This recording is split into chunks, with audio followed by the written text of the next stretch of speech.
Hey guys, what is up? It's your boy Armand back again for a E equals MCU review of the Falcon and the Winter Soldier. Now this is my way too late review, um, but I did want to just give an official review, just things I noticed in the show, give my overall rating for the show, and hopefully where the show will go from here for both characters. So, without further ado, just starting off with episode 1. Episode 1 was a setup episode, definitely, to kind of get you, to set the story and the premise for what is about to happen, given from where the characters left off in Endgame. So it's like, this is one of those things I think Feige was talking about, where if you don't watch the shows, you're going to miss out on this whole story that these guys went through. But you'll still know that Steve Rogers gave Sam the shield at the end of Endgame, and then when we see Sam next, he's gonna be Captain America with the shield. So I think that's where Marvel Studios is probably trying to tiptoe the line with these shows and with the movies, because he did specifically state that you wouldn't have to watch these shows in order to keep up. So they're kind of like filling in the gaps, I feel like, with these shows. And that's why I think a lot of people get their expectations up with the shows, and I think the shows are, in a sense, they're filler. They're filler for the overall Marvel Cinematic Universe. So there's a lot of setup in that. We get introduced to the new, or what will be the new Falcon after Sam, because he did give him the wings later in the series. But we're introduced to him in the first episode, and we get a Batroc. We get an awesome intro scene with Falcon fighting Batroc and his guys in the air with the gliders. That was very cinematic, something out of him. I don't even know if there was anything he's ever done that sweet in the movies. So, shout out for that, and seeing the behind the scenes and how they shot it and everything was great. Getting the flashback scene with Winter Soldier, it's always good to actually get Winter Soldier, because Bucky right now is Bucky. And when his days of being the Winter Soldier, when he was the Winter Soldier, it's always good to go have those flashbacks and go back to that time, because that's when he was, that's the Winter Soldier you fell in love with and from the movie. So it was great to see him do that and have them set up the episode and the character, the thing he's doing with his therapy, and showing the scene of him killing those guys, and how that plays out later in the series for the innocent bystander that he killed. And then him being upset with Sam for even, giving away the shield, even though Sam didn't know they were going to do that. At the end of the episode, you get introduced to U.S. agent, who, is the new Captain America for a time. And I think overall, there's a lot of undertones at play with what they did, but I really appreciate the delicacy that they navigated those waters with, especially for all of the characters involved in it. The Lamar Hoskins part is hilarious, because, they're fighting on just to get to the end of the episode. So, Sam's alerted about the Flash Smashers, and then he gets the news that there's a new Captain America, and that kind of throws him off. And then you're going into episode 2, and where Bucky is angry about him giving away the shield, and then that's how they kind of get into this whole buddy cop thing and go on this adventure, because Bucky goes with him to go try to stop the Flag Smashers. They find a base, and I think it was Munich, and then this is an important part, because there were vials on the trucks, and there's rumors that they cut out a pandemic. Like, there's some weird things going on with this series from the standpoint of COVID, because they did have to go back and do some extensive reshoots. If anybody remembers, this series was supposed to premiere first before WandaVision. I believe this series was supposed to come out last year, in the fall, like September, October of 2020, and then we were supposed to get WandaVision in January. So, I mean, if they did reshoot some things and redo some things, that would make sense from the standpoint of, what we ended up getting as far as the storyline. But it does say vaccine transport on the vials that they're in, the medicine vials, and that's when we're introduced to the antagonist, who looks like an innocent little girl, catches Bucky off guard and she blasts him with a full Cobra Kai kick to the chest, knocking him off of the trailer. So I mean, ultimately that was a awesome fight scene as well for episode 2, because you're introduced to the Flag Smashers and just what they're about. I like the concept of where they went with the idea of it. The execution, however, of how the Flag Smashers played out, not so great. But for this episode, they're pretty much handling Bucky and Falcon on the top of the semis, and then you get U.S. agent and Lamar Haskins to come in to save the day. And it's funny because like the only person with super soldier serum in this is Bucky. So part of that is kind of iffy as to why they would even be able to hang with these guys. They should have been clean their clock a long time ago. But there were a couple funny parts on that scene, I thought were pretty cool. Just how they utilized Falcon, just the way he flew around and navigated and fought in this scene was pretty cool. The helicopter scene with U.S. agent Lamar Haskins, the way they came in, I thought was really cool. And the fact that he was throwing the shield around and everything, and then you get the undertones of Bucky grabbing the shield, and these guys are playing superhero. Like the funniest part is when she kicks Lamar off of the truck and he throws the shield to save Lamar, and Lamar's sliding on the shield, and then he's like thumbs up with the big smile and stuff. Like that was silly. But it kind of goes into the characters. It shows you why Bucky and Falcon didn't really like those guys, because like they're the real deal. They've been fighting the real deal, throughout the whole MCU, and then you run into these guys who want to be. So you gotta appreciate that. So then, after they get their butts kicked by the Flag Smashers, so then Bucky and Sam go to Isaiah Bradley's house, and this is someone that Bucky knew about because he had a run-in with him in 51, as he says. And let me state this about this scene. This is probably the best scene in the whole series.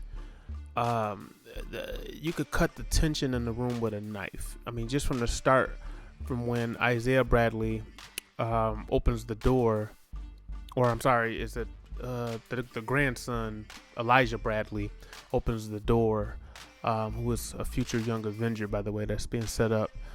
And I think if Marvel Studios is listening, and any fans out there, if you agree with me, let me know down in the comments. We want the flashback. I don't know if they're going to do a Falcon and Winter Soldier season 2, or if it's going to be Captain America 4, or if they're going to do both, or whatever. Whenever the story picks up, we need a flashback of Isaiah Bradley's run-in with the Winter Soldier back in 1951. I think that has to happen. So, book it, put it down, Marvel, make it happen. But that was a great scene. And then they go outside, and of course you get your typical kind of police profiling, but in the MCU, because you're dealing with two Avengers here, in which case ultimately Bucky's the one that ends up getting put in handcuffs, which done on purpose. Great writing. I see what Malcolm was trying to do there. So they go to the police station. Falcon's trying to get him out. The therapist comes, and then they find out that it's actually the U.S. agent that got him out, because he's trying to basically be the new Captain America, and they're not having it. So by the end of that season, or the second episode, he's basically telling them just stay out of my way. So that they're on opposite ends of the spectrum at the end of this. So Now we go into the third episode. And in the third episode, we get introduced to Baron Zemo and what's going on with him. And it's because Bucky is trying to find people who would know about the super soldier serum's whereabouts or where it may have came from, or who has what. Now, originally at the end of Civil War, I thought that Baron Zemo was already on the raft. They never really made that clear. But no, he was actually just being held in a German detention center from when they were there. So that makes it interesting. Now, he gets out, and there's going to be tension because he's there's.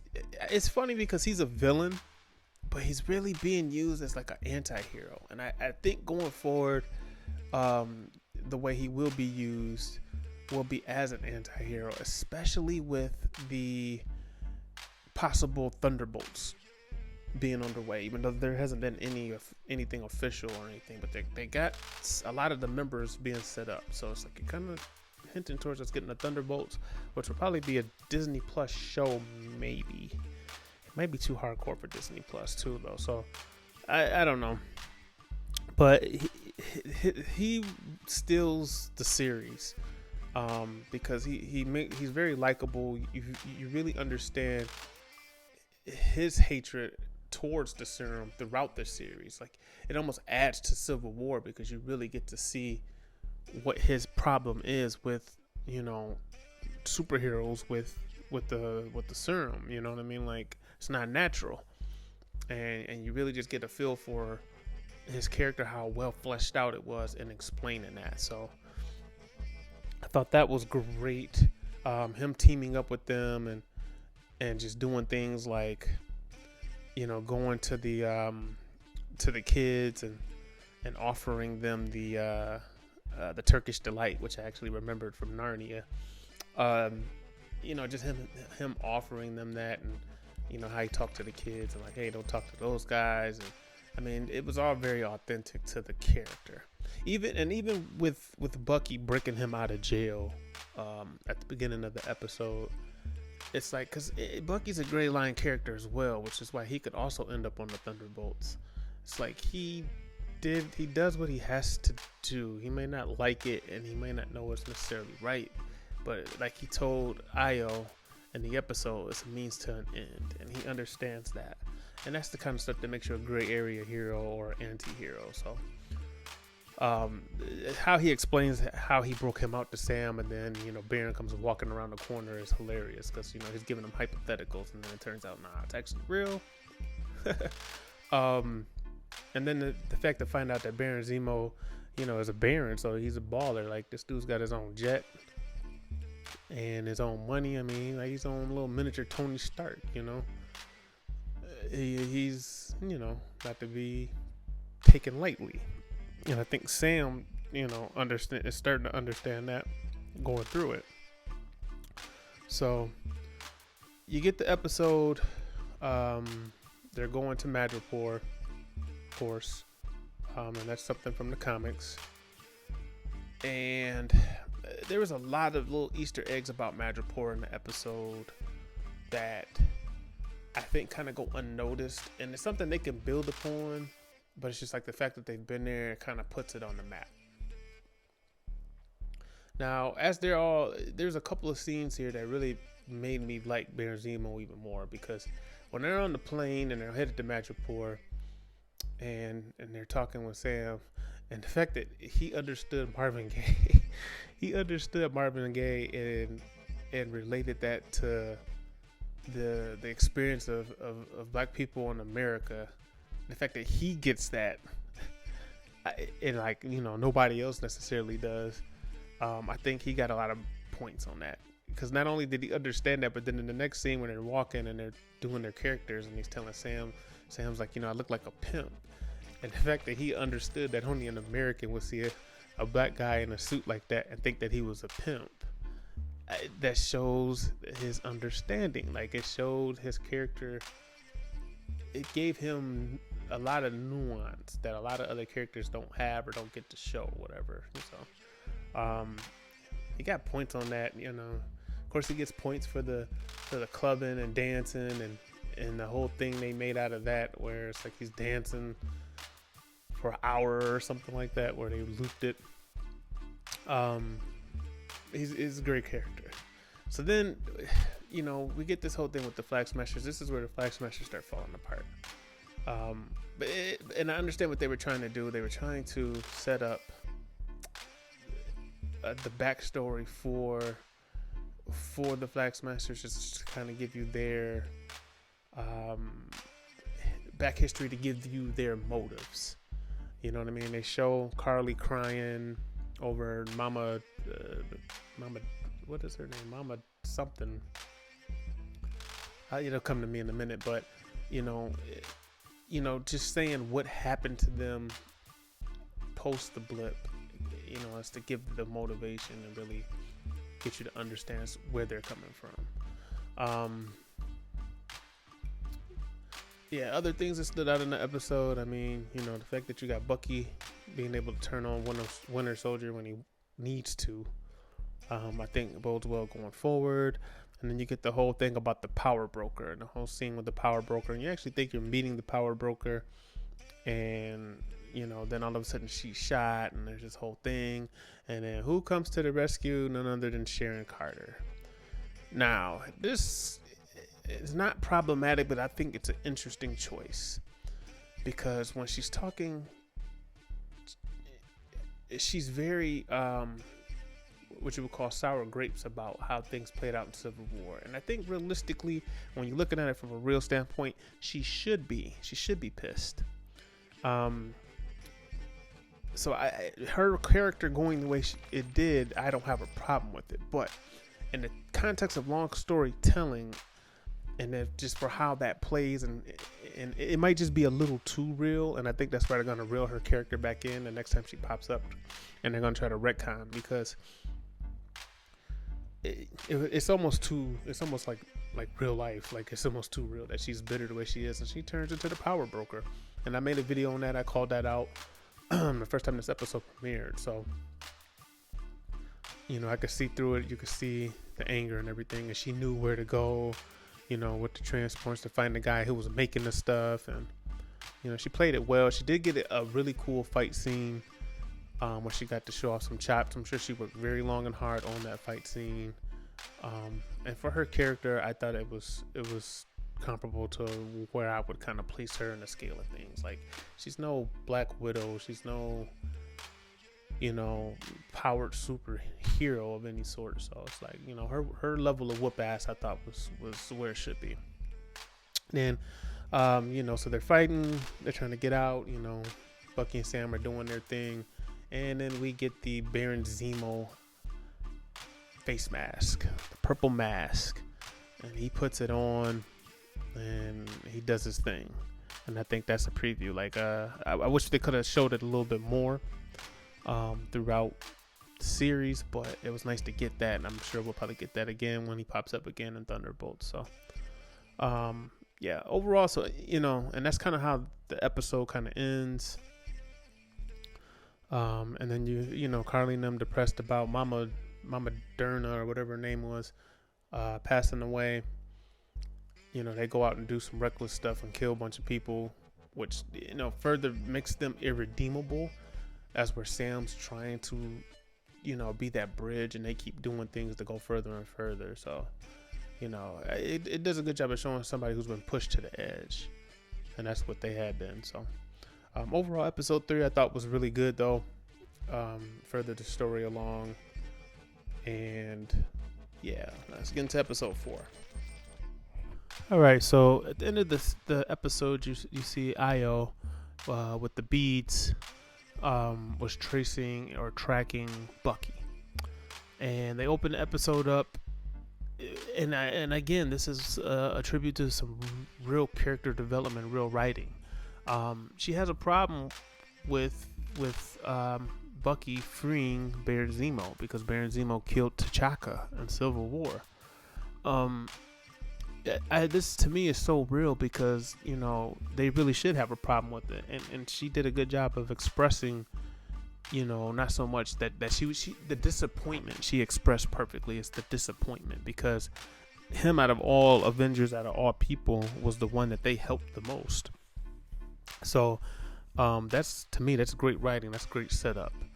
So she gives him, I think it was like 24 hours or something, and they're gonna come back for him, and it won't be pretty, and they do. They definitely show up, and that's, I said that one scene was probably the best scene with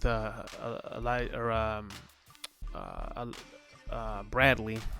I can't think of his. I keep getting him and getting Elijah mixed up with Isaiah, but that was probably the best scene from just like a standpoint of dialogue and execution on what's on the script. But the Dora Milaje scene is probably the best scene in the show, just from a kick-ass standpoint. Like the way they show up and just how they show up and how they do what they do, and the kind of like the U.S. agent, and I keep saying U.S. agent, but John Walker, the way he talks to people is his problem. That's the whole reason why Sam and Bucky wouldn't even want to team up with him. If he, I guess you could say, if he was a better man, it wouldn't be an issue. But just the way he talked to Dora Milaje, I was so glad when she kicked the shit out of him and kicked him into that spear, just because of how he was condescending. They mopped the floor with everybody in the room, as they should. One of the best scenes, in my opinion, probably in the whole MCU, man. Like I'd have to put it up there, like in at least top 10 in the whole MCU. So that was great. The whole scene with them trying to go to the funeral thing and everything was pretty good, very necessary. You knew once John Walker found the vial that he was going to take it, even though he knew the track record of it, because he specifically told them when they were in the truck a few episodes before. But he also realized at that point he had been beaten up by so many super soldiers that he felt like it was the only way for him to compete. So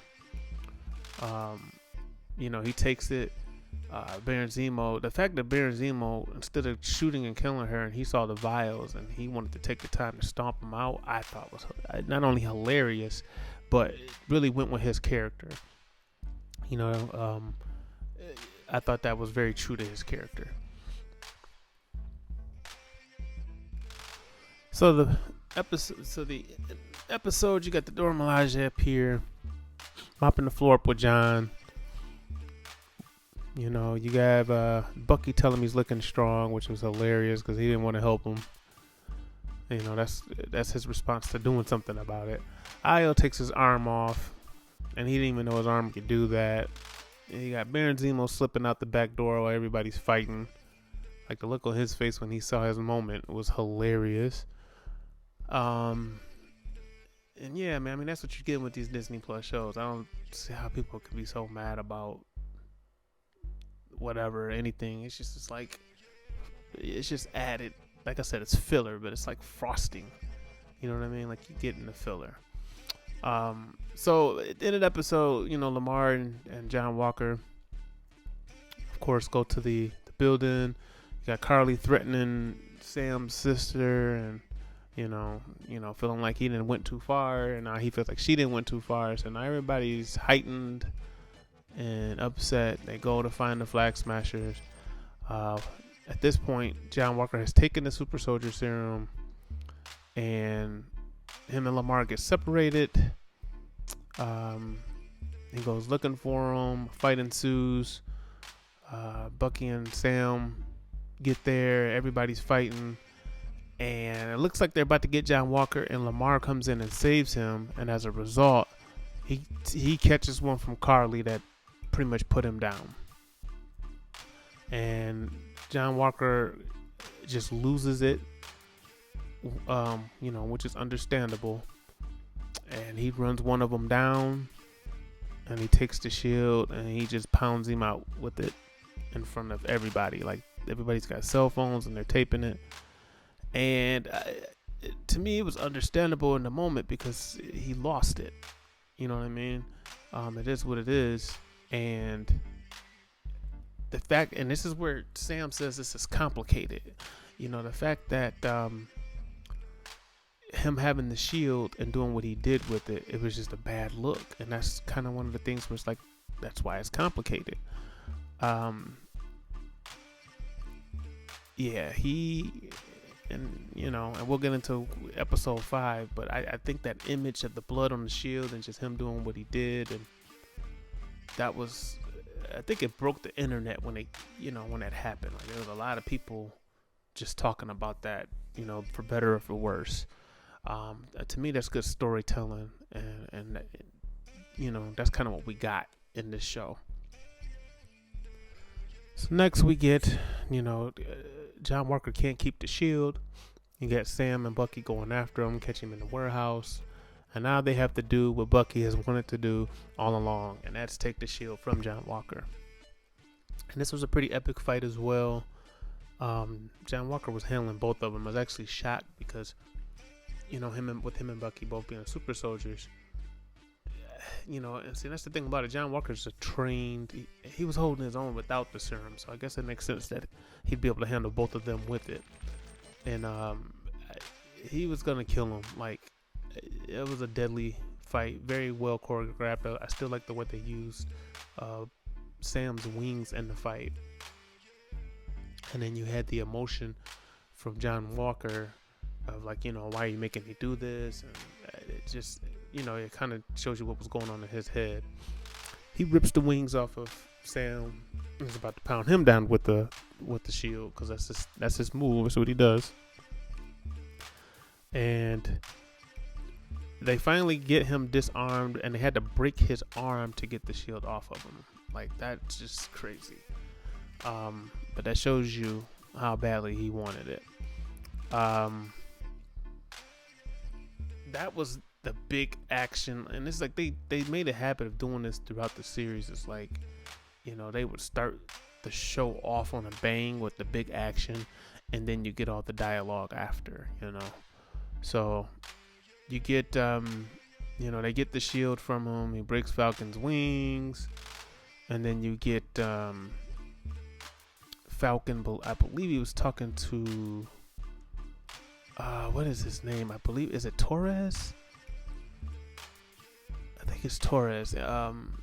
Correct me if I'm wrong on that, but I think it's Torres. But Torres takes the wings, and I think that's kind of the hint and the setup that he's going to be the next Falcon, just like in the comics, because he'll have the technology. He kind of was familiar with the technology, he knew the technology, and he's got a relationship with Sam, so he'll be the new Falcon, and then you got a new Captain America. So John Walker goes on trial. He gets his little slap on the wrist, and then we are introduced to probably what is now the most interesting character in the MCU, and that is Julia Louis-Dreyfus coming in as Val. And the way she played it, because of her comedic background, but it's a serious role, but it's very funny. Just her timing, her awkwardness, the way she made it awkward, the way she sat in between him and his wife, I think is telling for things to come. And maybe she's the one that's going to be putting the Thunderbolts or the Dark Avengers together, because at this point we don't know. If she's working for Thunderbolt Ross, it's the Thunderbolts, but if she's not, then it's probably the Dark Avengers, because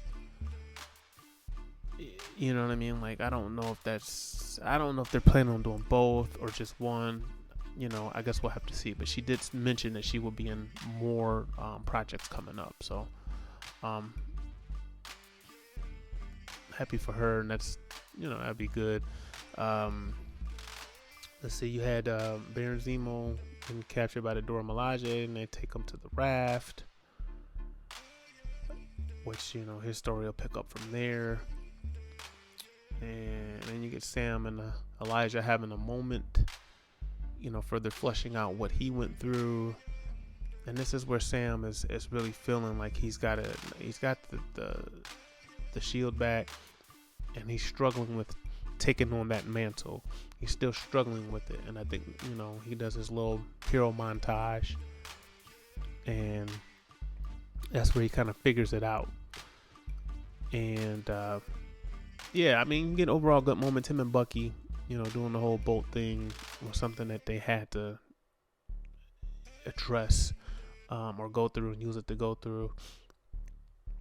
Bucky delivers him the new suit from Wakanda as a favor. So it's kind of cool that they still made him the suit.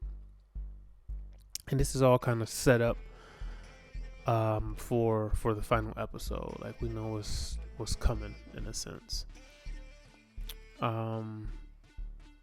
So kind of get to that.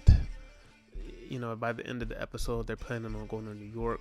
The Flag Smashers are, to try to get the people who made this decision, so to speak.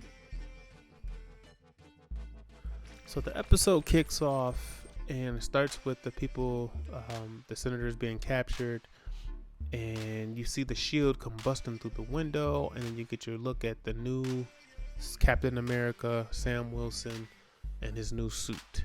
And I have to say, my opinion just on the suit itself is that it is awesome.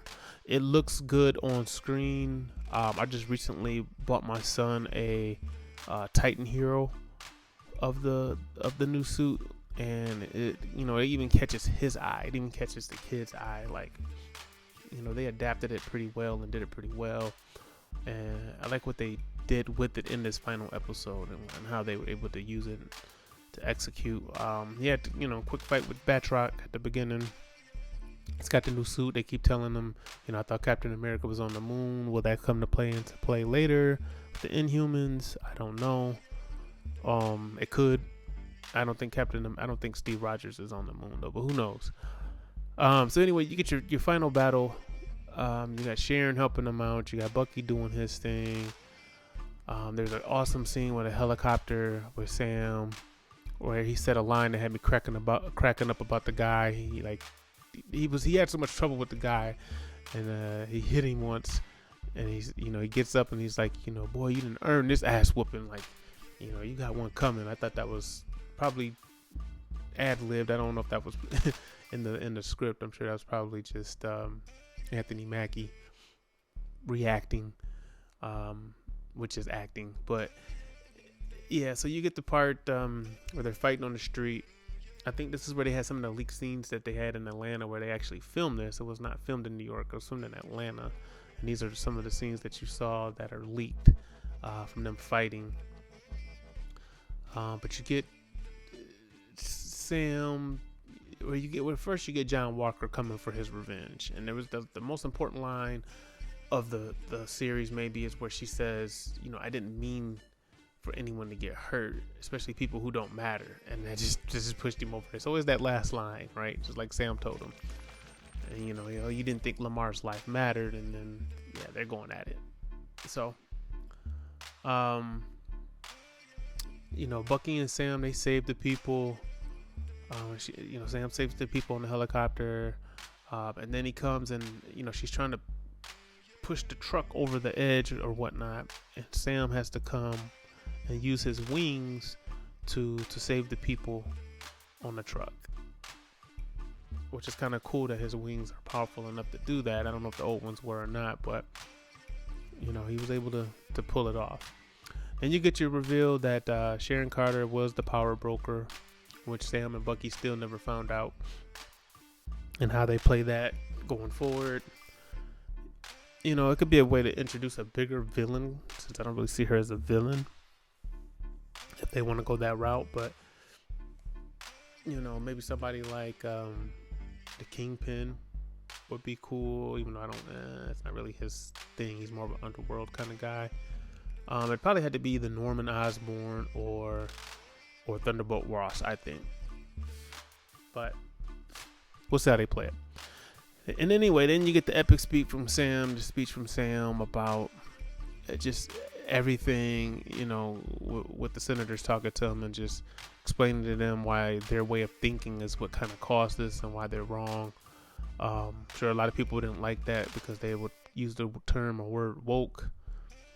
But I mean, for his character and for what's going on in this and everything, it was fitting, and he wasn't wrong. So You know what I mean? Like I mean, it wasn't kind of a little heavy-handed, kind of preachy, yes, but it was kind of set up that way as well with the scene in the news. So it's like that's the way they wanted to do it. So, I liked it. I mean, the placing of it and everything towards the end had to do it, and I like the reaction they showed Isaiah having to it, because it explained to him too. I think it made, that's where the respect came from. I think it was kind of inspiring for a lot of people who watch that, and then you watch it and you know him, and then you kind of get it, and you're kind of like, okay, I'm riding with Sam on this. So you get that scene. Of course, he's still got to go, and